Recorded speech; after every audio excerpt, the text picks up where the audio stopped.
Na tomto videu si ukážeme, jakým způsobem je možné kótovat nebo dělat vnější kóty, které jsou mnohem rychlejší, než je dělat ručně.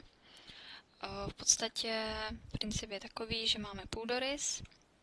V půdoryse si označíme všechny vnější stěny, které nám tvoří obálku objektu. Vnější, my si tam samozřejmě označuji to, co nechci, tak. Já mám v tuto chvíli stěnu hodně rozkouskovanou, je to kvůli tomu, že se jedná o stávající stav starého domu, který je velmi členitý, co se týče stvárnění obkladu fasády, někde omítka, někde dřevo, proto je zdivo takto rozkouskované. Nemá to žádný jiný speciální účel. Tak, jakmile máme všechny zdi označené, jdeme do části Document, zde je Document Extras, nebo Extras, Automatic Dimensioning, co znamená automatické kótování, a dáme Exterior.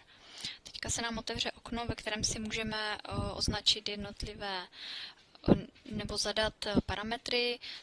První část je pro nás důležité, aby se okno kótovalo jako otvor, ne na střed. Další dveře, aby se nám kótovaly jako otvor, to samé okna. Samozřejmě je tam možné zadat různé velikosti, ať už včetně zárubní, bezzárubní, nebo jak to chceme. Také dimension structures, takže kótování jakoby struktur, ano, chceme taky. Venkovní geometrie samozřejmě chceme taky, což je jakoby členění. A overall dimensions, nějaké dimenze navíc taky. Potom vždycky, když proběhne automatické kótování, tak nepotřebné kóty je možné vymazat, proto je lepší tam dát radši všechno a pak postupně vymazat, než aby jsme dodělávali. Co je ještě dobré upravit, je distance between dimension lines. Tady máme 200, já tak doporučuji 300, záleží také na měřítku výkresu. A samozřejmě place dimensions on 4 sides, určitě ano, na všechny 4 strany. Tak dáme OK a v tuto chvíli dole v nápovědě vidíme click on an element to define the dimensions direction. Takže dimensions direction je tímto směrem a zde klikneme tak.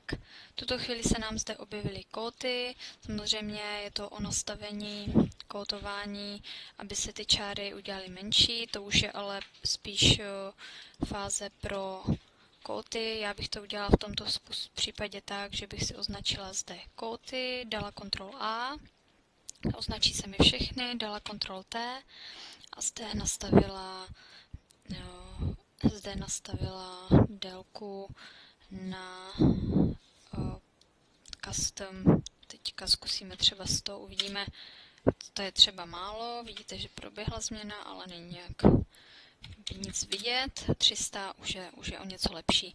To už je potom na individuální pohrání. Co ještě ale důležité zmínit je, že si se vrátíme zpátky do Document Extras, potom co jste si nahráli modul parapety nebo kótování parapetu. Je zde možné vytvořit automatické kótování parapetu, dáme vytvořit, jednotka, desetiny OK a vytvoří se kóty oken. Tady jde vidět, že jsem nastavila špatnou vzdálenost mezi kótami, že se mi to teďka tady nevejde, ale to je určitě možné kdykoliv změnit a doladit. Jinak kóty se zobrazují jako standardní kóty, to znamená, že se mi některá nelíbí, můžu dát delete, kóta se mi smaže, spojí, tak jako když se vše kótuje ručně. Na co bych ráda upozornila u kód parapetu je, že jestliže změníte výšku otvoru, jakože tady je 930, ale já zde dám 900, tak se mi nezmění výška tady v parapetu, změní se mi až potom, co dám opět Document Extras, Parapet Dimensions a obnovit.